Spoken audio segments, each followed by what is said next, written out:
Bueno, y seguimos adelante en 2.5 Gasteiz. Se acaba de marchar el alcalde Javier Maroto.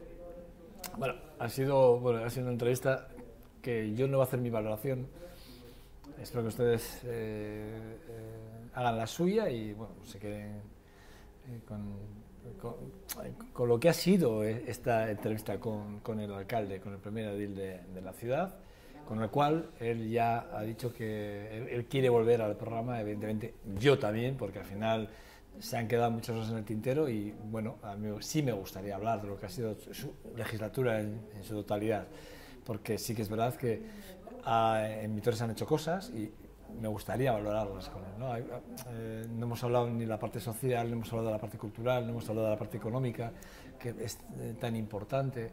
Bueno, no hemos hablado de las obras, no hemos hablado de la estación de autobuses, hemos hablado un poco de presupuesto, solo un poco, algún retazo por encima. Bueno, datos que se quedan ahí que a mí sí me gustaría valorarlos con él, ¿no? De alguna forma. Como así, me gustaría valorarlos también dentro de poco con Gorka Urtaran, y me gustaría ya la que va a ser también cabeza de lista por los socialistas en los próximos comicios, Maite Berrocal, va a estar la próxima semana también con nosotros aquí. Bueno, sí me gustaría empezar a testar lo que va a ser la campaña y lo que va a ser luego el día 24 de mayo, que serán las elecciones municipales y forales. Así como también digo, y de verdad créanme que lo estamos intentando, que por aquí empiecen a pasar los diputados forales, que también tenemos muchas ganas de hablar con ellos, pero bueno, por H por B no conseguimos que vengan al programa, no sé, a ver si al final conseguimos que desde nuestra productora accedan a venir al plató y podamos entrevistar desde el diputado general, así como todas las carteras del Partido Popular en la Diputación Foral de Álava. Bueno, a ver si lo conseguimos. Dicho esto, y ya adelantando lo que va a ser mi siguiente entrevista, vamos a hablar con José Antonio Gato y con Arturo Val, que son los representantes de, creo que son Calera Echea, Stop Desahucio, ¿no? Eso es que lo han dicho justo antes de empezar y estaba dudando si decirlo entero o no. Calera Echea, o sea, Stop Desahucio, efectivamente.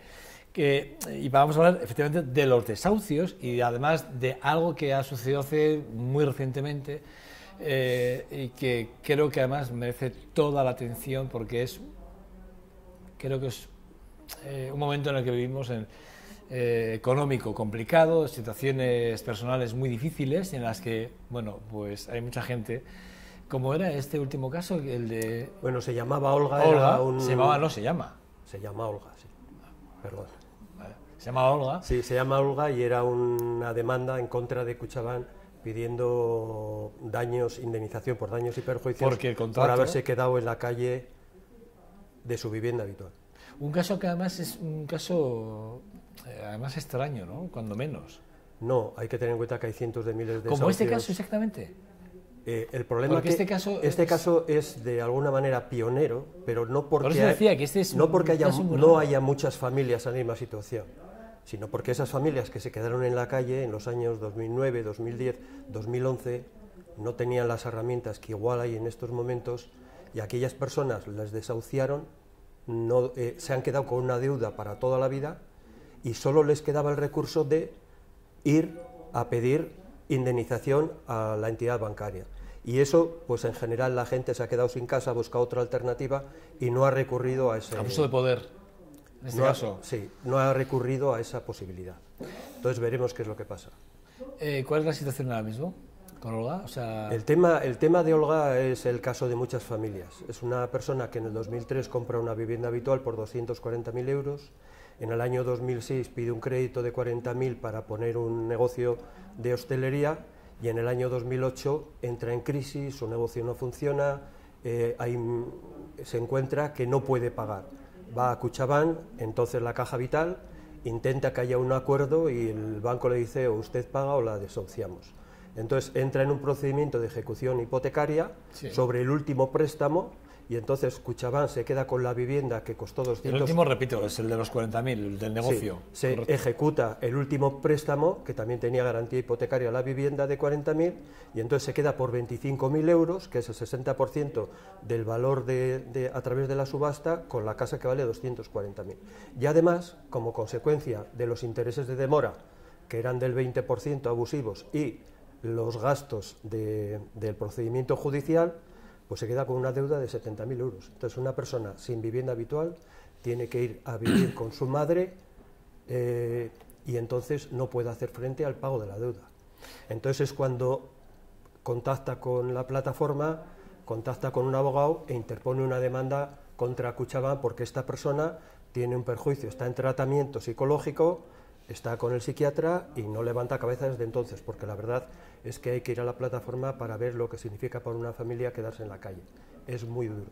José Antonio, ¿cuántos casos recibís en la plataforma, por ejemplo, en los últimos meses? ¿Cuántos habéis recibido nuevos? Podemos decir que normalmente nosotros solemos quedar los martes, podemos recibir una media de 10, 11 casos. ¿Al mes? No, igual a la semana. ¿A la semana? Luego hay semanas, porque hay muchos casos que no van exactamente a la plataforma. Nos llaman, contactamos con ellos, vamos testando y vamos. Pero la verdad es que semana a semana se va viendo que los casos... Por ejemplo, ayer, precisamente, lo único que hicimos fue hacer seguimiento de casos porque no hubo ningún caso nuevo. Pero la semana anterior recibimos unos 9, 10 casos. Cuando hablas de seguimiento, ¿a qué referís, Antonio? A ver, en el momento en que llegas a la plataforma, estudiamos el caso, lo miramos y demás, y vamos planteando soluciones. Pues habrá que ir a hablar con la entidad, habrá que ir a tal, si tienes problemas económicos, intentar ver lo que cobras, ir a las asistencias sociales. Es decir, se hace un seguimiento de lo que se puede hacer. Intentamos atajar, empezar a funcionar, abrir una puerta a todas las ventanas que se han cerrado, abrir una puerta. Y entonces hacemos un seguimiento a todos los casos, es decir, todas las semanas hacemos la reunión, casos nuevos y seguimiento de los casos, más luego la orden del día de lo que se va haciendo por parte de Calera Etxea. ¿Cuántos, todos los casos son defendibles, Arturo? Bueno, en principio nosotros tenemos los datos que nos proporcionan las personas afectadas. Entonces hay una presunción de que lo que nos cuentan es veraz y por lo tanto nosotros los defendemos.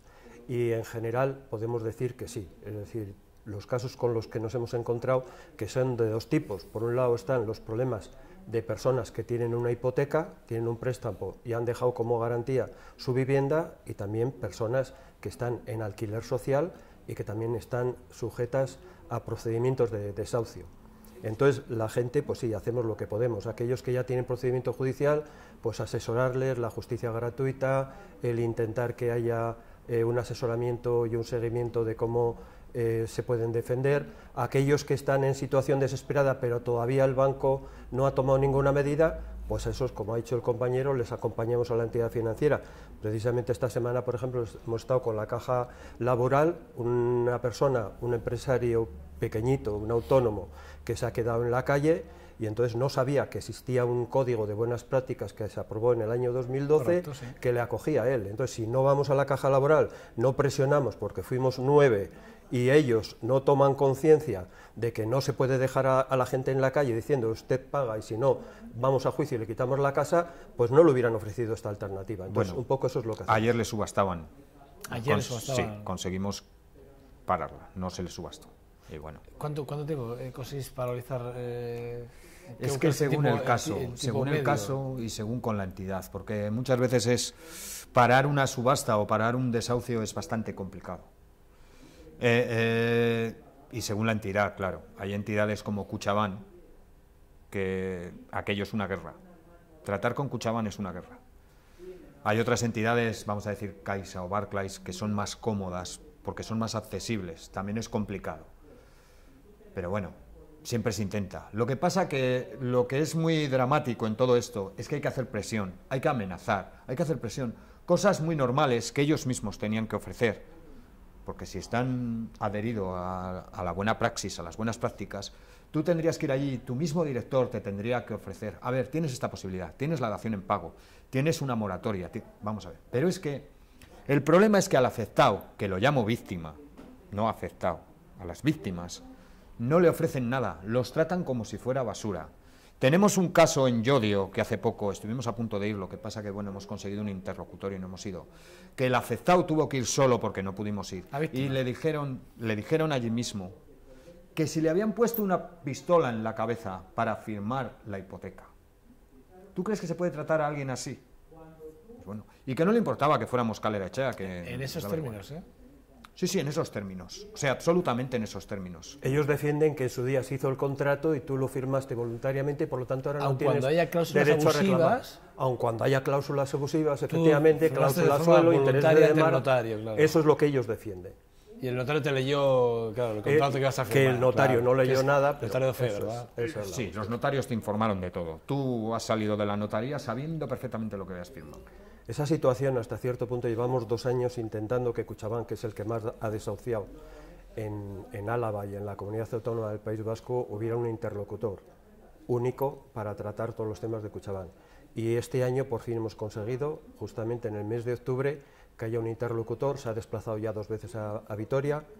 Les hemos expuesto 7 u 8 casos exactamente. Cada vez que surge un caso nuevo se lo planteamos y vamos a ver un poco por ahí si hay alguna posibilidad, pero por ejemplo Kutxabank es el que está teniendo sentencias en contra porque tiene un índice de referencia distinto del Euribor, que es más abusivo, y tiene sentencia y te obliga a ir a los tribunales porque de oficio pues no cogen y rectifican. Pasa como con las cláusulas suelo, es decir, no quieren que vayan al Tribunal Supremo para que estén obligados, y ellos lo que hacen es, cuando ven que hay una demanda y están entre la espada y la pared, negocian contigo para que tú firmes que renuncias a reclamar los atrasos y a cambio ellos te prometen que a partir de ahora pues no te la aplican. Es decir, están todo el rato resistiendo, pero una actitud muy negativa.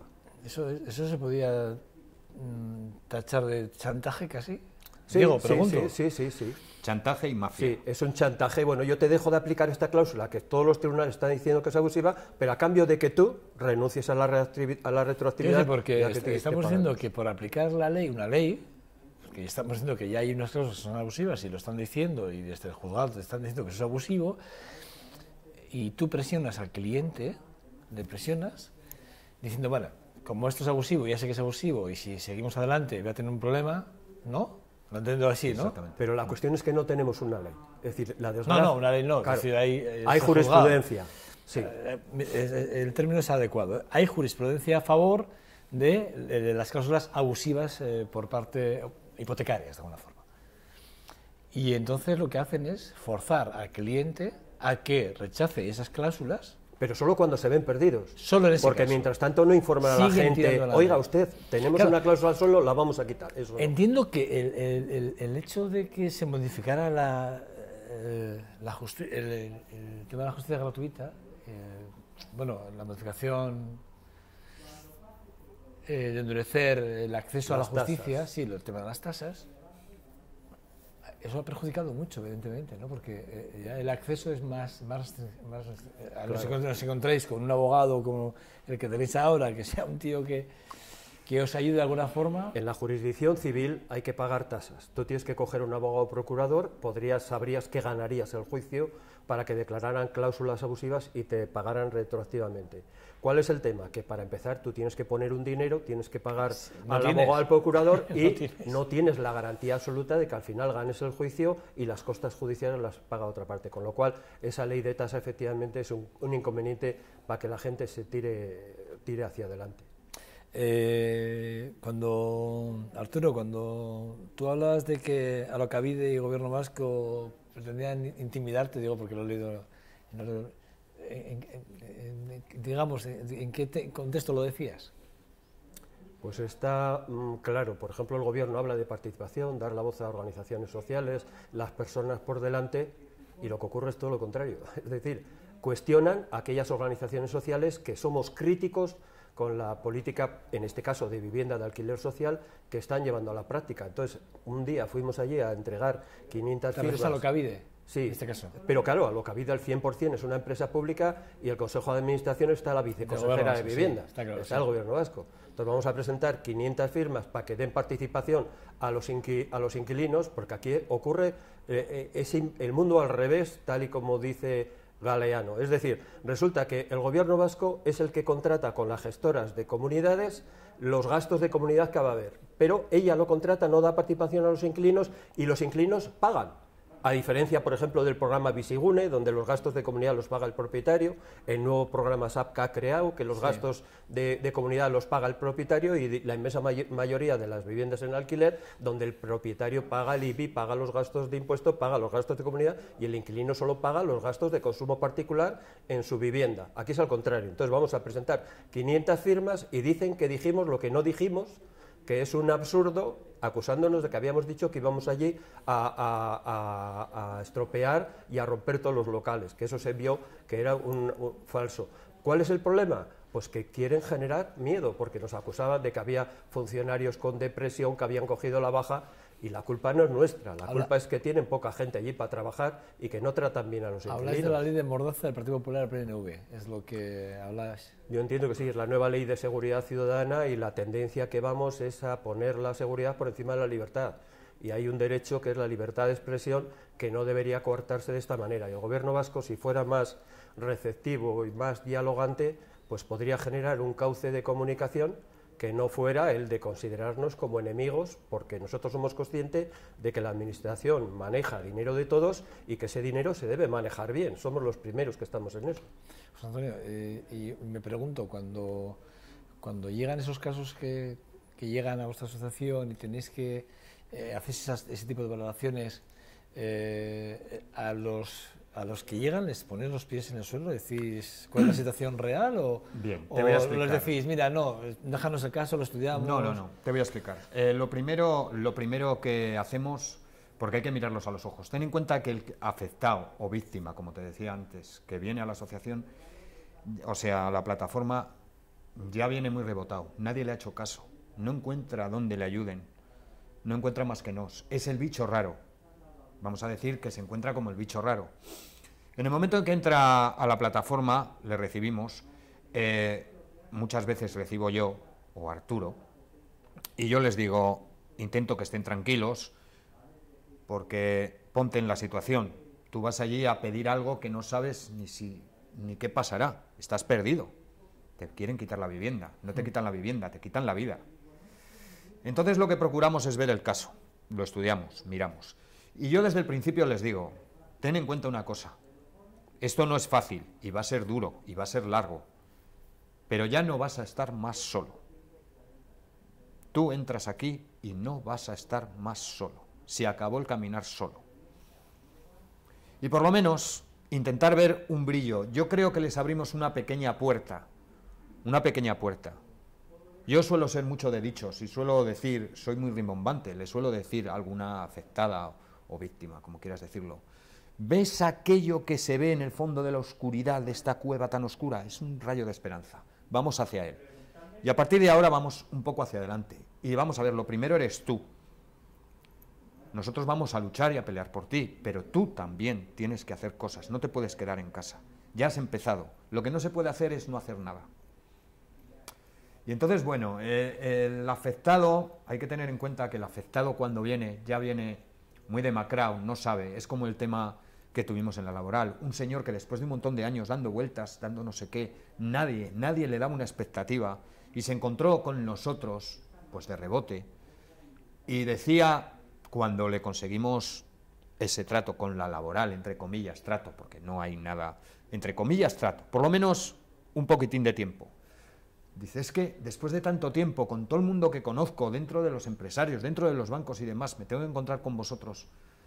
Digo, bueno, pero es que esto es así, es conocimiento, es retroalimentarnos entre todos.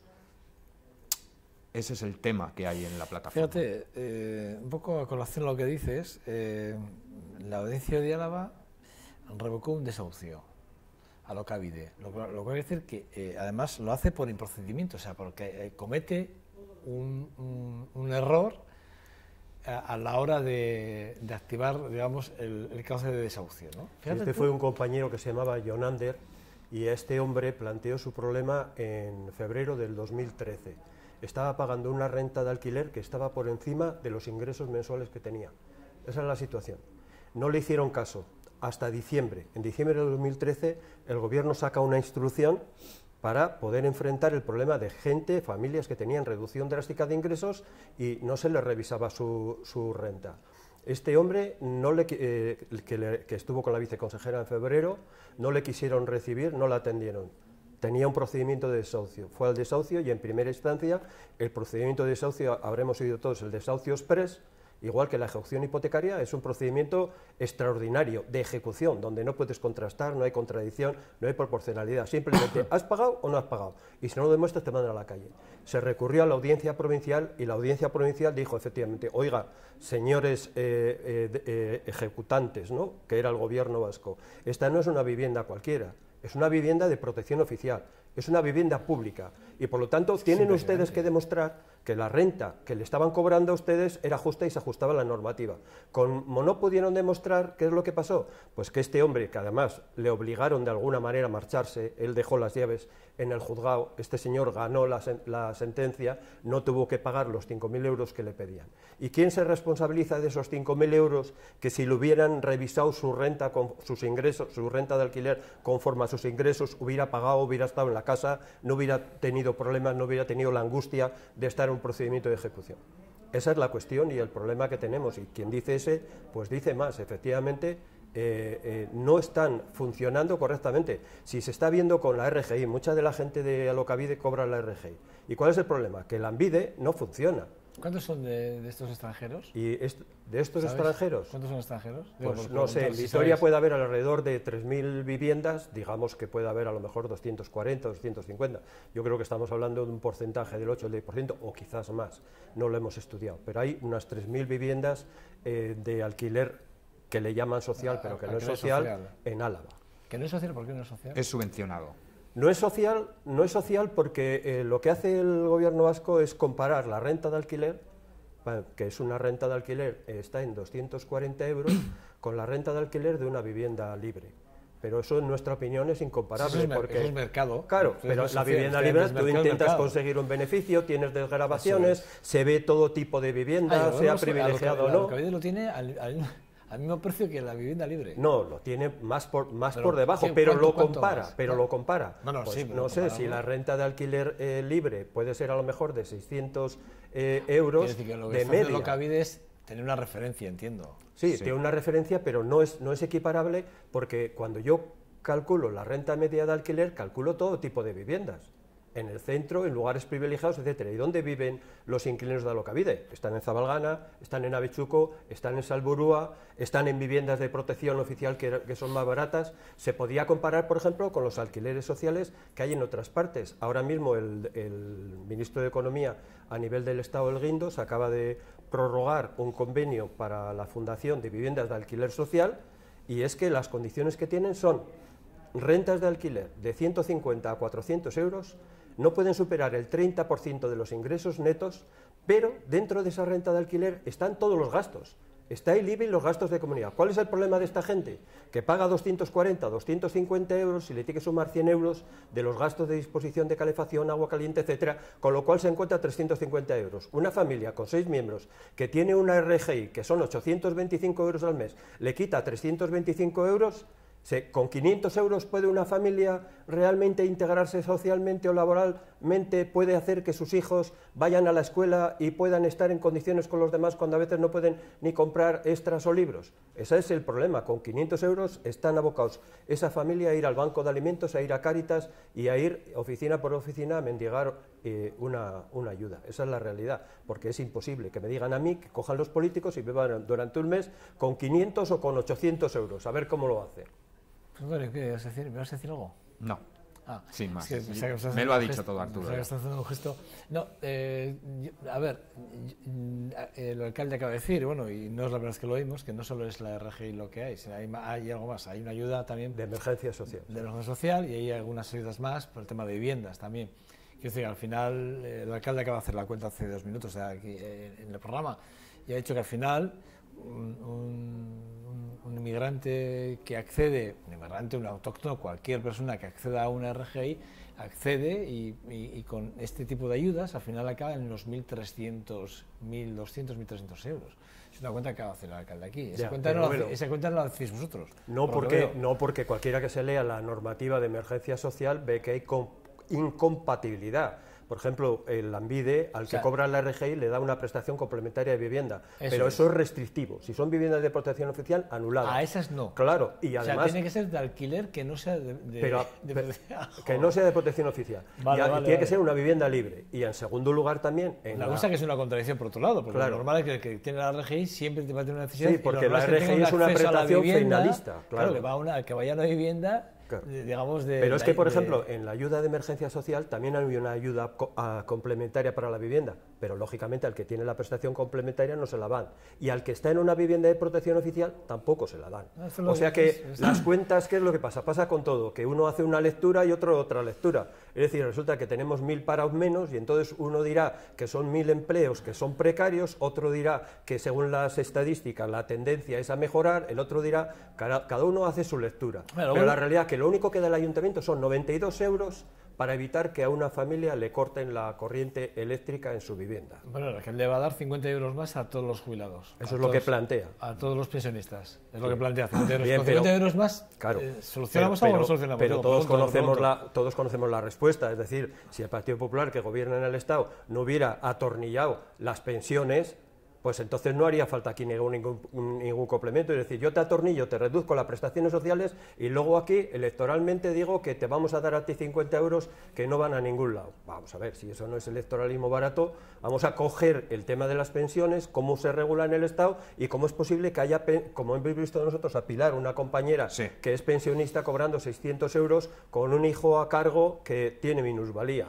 Entonces vamos a discutir las pensiones y no vamos a hacer que después le demos ayudas complementarias como sí, porque ¿por qué tenemos que complementar eso? Yo pienso que hay que ir al fondo y no a la limosna, no a ver cómo resolvemos el tema de la familia. Y luego también hay otra cosa que a mí sí me interesa, es que el gobierno del Estado está teniendo jurisprudencia a nivel europeo que le está diciendo que la ley hipotecaria, que la ley de enjuiciamiento civil no respeta el derecho a la vivienda como un derecho fundamental y no lo hace, que le está diciendo que no hay justicia porque la familia no tiene derecho a un juicio justo y no lo modifica. Cada vez que hace una modificación la hace restrictivamente y tenemos que ver cómo Europa le va diciendo, oiga usted, mueva esto, mueva esto, mueva esto. Entonces nosotros hemos pedido al decano juez de Vitoria y se ha pedido en todo el Estado, pero al de Vitoria en concreto, que le diga a los jueces que suspendan todos los procedimientos de ejecución hipotecaria hasta que no cambie la ley y haya derecho a un juicio justo y haya derecho a que el juez pueda ver las cláusulas abusivas, y si hay cláusulas abusivas, que es que las hay. Cualquier contrato, hay mucha gente aquí normal que hasta ahora ha pagado la hipoteca como ha podido y no ha visto su contrato, pero es que desde los intereses de demora, empezando por ahí, pero empezando con que por cualquier incumplimiento u obligación ellos te pueden coger, porque es que no hay proporcionalidad, es decir, hay familias que igual deben 3 mensualidades que pueden representar 1.200 euros y enseguida te pueden meter a un procedimiento hipotecario donde tú puedes beber una vivienda que es la vivienda habitual, que debería ser un derecho fundamental. Ahí entramos en los prestamistas, José Antonio. Esos llamados prestamistas que salen en la tele muy a menudo, en programas, sí, bien. En la prensa los tenemos constantemente, que te dicen préstamos rápidos, ¿no? Sí. Bueno, es un tema. A ver, llega un momento en que una familia ya no puede pagar, se ve con el agua al cuello, nadie le presta, estás a punto de estar en la calle y aparece mágicamente pues la figura del prestamista o del... mágicamente. Te ofrece un dinero, es bastante fácil. Claro, ten en cuenta que ya a ti, según tu situación económica, nadie te va a conceder un crédito, ni de nadie. Entonces aparece el prestamista con unos intereses completamente abusivos, sabiendo conscientemente que tú jamás vas a poder pagar y asumir esa deuda, te prestan el dinero para quedarte con tu vivienda. O sea, está clarísimo, para quedarse con tu vivienda. Te pueden llegar a aplicar unos intereses hasta del 25%, hasta del 30%. Claramente a la hora de ofrecer es una usura total. Su dinero. Es más, incluso hay casos en los que te hacen firmar una letra a un año por 20.000, por 25.000, por 50.000 euros. En este caso, ¿qué se está haciendo? ¿Qué hacéis desde la plataforma? Pues desde la plataforma... Porque no hay nada legislado en este sentido. Desde la plataforma... Es como si tú me pides dinero a mí y yo te digo, vale, José Antonio, toma, te dejo 1.000 euros, me lo vas a pagar en 2 meses y el tipo de interés va a ser el 27%. Desde la plataforma, en el momento que detectamos un tema de estos, simplemente lo mandamos al abogado y simplemente dejamos de pagar. Aconsejamos al afectado, tú no pagues más. Si todavía tiene la vivienda, claro, porque muchísima gente con todo este problema que ha habido ya están sin vivienda. El que está sin vivienda ya es algo más complicado, pero el que está todavía en la vivienda deja de pagar y que vengan a denunciarte, que vengan a intentar ejecutarte. Entonces, el afectado pide la justicia gratuita y actuamos. Y intentaremos demostrar en el juzgado que hay una usura. ¿Cuántos juicios estos, tirando de jurisprudencia, se sacan adelante? Porque me da la sensación que de estos... Es muy complicado, porque todavía hay uno ahí que está a trancas y barrancas y estamos en esto. Y hay otro que está a punto de aflorar, que bueno, que todavía no se han atrevido ni a actuar, pero bueno. Y el problema es que habrá mucha gente que esté metido en un procedimiento de estos o que esté sujeto a un prestamista o a un subastero, o como lo quieras llamar, y como no ha tenido problemas no se ha encontrado con la situación. Pero bueno, el tema es que las medidas milagrosas no existen. Ganarlo es muy difícil porque los jueces ellos mismos te dicen estamos atados de manos y pies porque no tenemos normativa que nos permita. Pero aún así intentamos demostrar que, por ejemplo, se engaña, porque tú puedes explicar cómo ellos te dicen, no te preocupes, este es un préstamo con altos tipos de interés a pagar en un año o lo que sea, pero después vamos a hablar con una entidad financiera, nosotros te vamos a acompañar para que eso que tienes que pagar nosotros, que igual son 1.500 o 2.000, eso es, se reestructure y sea algo que tú puedas. Después es mentira, no puedes contactar con ellos, ha ocurrido, ellos no dicen, no te dan una cuenta corriente donde ingresar el dinero, sino que te lo cobran en mano, procuran que tú adeudes y en el momento en que tú adeudas una cantidad de dinero te mandan a juicio. Y ahí estás perdido. Hemos visto a la señora de 86 años que echaron como avalista en Madrid por haber hecho un préstamo de 30 y tantos mil euros a esto. Pero el compañero Gato tiene también conocimiento de ese problema. Entonces, ¿qué es lo que hacemos? Como él dice, dejar de pagar y obligarles a ellos a que vayan ante la justicia y que nosotros podamos denunciar por todos los medios cómo está actuando esta gente, aprovechándose de familias desesperadas que realmente se agarran a un clavo ardiendo y que al final están poniendo en manos de esa gente su vivienda, que es la vivienda donde vive. Bueno, no tengo más tiempo, pero ha sido un verdadero placer. Muy bien. Teneros. Yo a todo el mundo que paséis por aquí os digo lo mismo. Sí. Cuando tengáis algo que queráis trasladar a la sociedad, este canal de UTV, este programa, el 2.5 Gasteiz es vuestra casa. Y lo digo de corazón. Es decir, hay un tema que sí que nos gustaría que estudiaseis la posibilidad de hacer una intervención sobre el tema del alquiler social. Porque el alquiler es alternativa a la propiedad, a las hipotecas, y hay que ir por ahí. Entonces aquí está Vita de Alquiler, que tienen 1.000 viviendas en Gasteiz. La semana que viene tienen una asamblea en Zabalgana. Está Alokabide, hablamos de 3.000 viviendas, es decir, hablamos de 4.000 viviendas de alquiler social, entre comillas. Pues podría ser interesante que aquí venga alguien de Vita Alquiler, venga alguien de Alokabide, vale, venga alguien de la plataforma y diga, vamos a hablar del alquiler social. O sea, me estás proponiendo un debate a tres. Sería interesante hablar del alquiler. ¿Qué perspectivas? O sea, no sé, yo veo que tú, Arturo, sí estarías dispuesto a venir, no sé si los de Alokabide... Sí, de Vita Alquiler sí. Ah, dices del gobierno. Sí, no sé si estarían dispuestos a venir pues o no. Que vengan. Pero mira, lo vamos a intentar. Lo vamos a poner en manos de producción del programa para ver si es capaz de cerrarnos una... Y si no vienen por lo que sea, pues lo que sí que hacemos es volvéis a venir y hablamos solo de... Pero ya vendría alguien que Vita Alquiler es gente joven, gente de 30 años con familia, muy interesante. Alokabide, gente de Alokabide afectada que venga aquí y que exponga como afectado a Alokabide. O sea, aparte, no me estás proponiendo un debate con Alokabide. Si hace falta también, pero si no, que se hable que vengan aquí, los afectados. Que vengan los afectados del alquiler social a hablar del alquiler. En cualquiera de los dos casos os ofrezco el espacio y efectivamente yo, ahora cuando despidamos, tomamos nota y se lo pasamos a producción para que se ponga en contacto con vosotros y con los afectados de Alokabide y con los afectados de Vita Alquiler para que, digamos de alguna forma, poderos traer otra vez de nuevo, en este caso pues cualquiera de los dos, más las otras dos partes afectadas y poderlo debatir. Hombre, lo suyo estaría que estuviesen aquí los representantes realmente tanto de Vita Alquiler como de Alokabide. Sería lo bueno, porque así, bueno, los afectados sí, pero bueno, si hay una persona que pueda representar, que en este caso puede ser la figura de cualquiera de vosotros dos, junto con los afectados, o sea, perdón, con los propios, digamos, con las instituciones, estaría bien.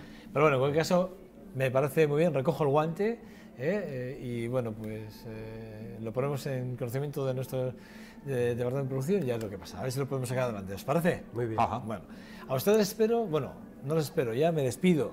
Me despido, hoy el programa ya han visto, ha sido lo que es, la entrevista deportes y bueno, despedimos aquí con Calera Echea, Stop Desahucios, Arturo, José Antonio, gracias, bueno, Gato, que se le conoce como Gato y bueno, todo el mundo lo conoce como Gato, es su segundo apellido, pasa que todo el mundo lo ha llevado ya como un sinónimo de Gato, vale, a los dos gracias, Arturo, Gato, a los dos gracias por hacerlo hasta aquí. Gracias a vosotros. Y acercarnos a la realidad de lo que pasa en la calle, que eso es lo que queremos que se vea aquí, ¿vale? En Gasteiz y en Álava.